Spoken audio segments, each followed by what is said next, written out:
psychologist, Naguib Mahfouz, who says, nothing records the effects of a sad life as graphically as the human body.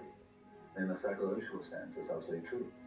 People that are deprived early will then create conditions for themselves that will keep the deprivation going. Because the way we cope with emotional deprivation, for example, might be to get very hostile. And if you're hostile, you're going to be rejected. And that's going to reinforce your sense of being rejected in the first place.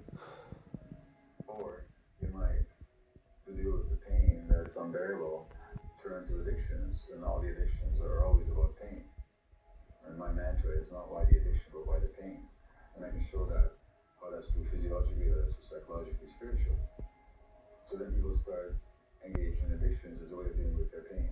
But that addiction will then further isolate them.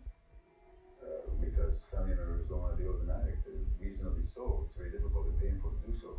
But for the addict, it reinforces that I'm all alone, there's nobody there for me, and which makes them further inclined to engage in addictive behavior to soothe that pain. A sex trade worker, 27-year-old, said to me, when I asked her what heroin did for her, she said, the first time I did heroin, it felt like a warm, soft hug. And what she's saying is she experienced a sense of love and connection, which is what the endorphins do in the brain. And a guy in detox a few years ago, 6 foot something, muscles, tattoos, scars, earring, everything. He was walking towards me in an alley. I'd run the other way.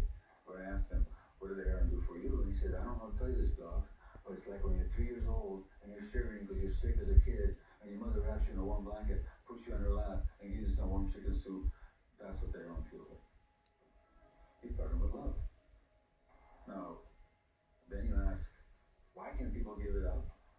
They can't give it up because it's the only way they found that they can have pain relief and pleasure and delight and reward and a sense of connection.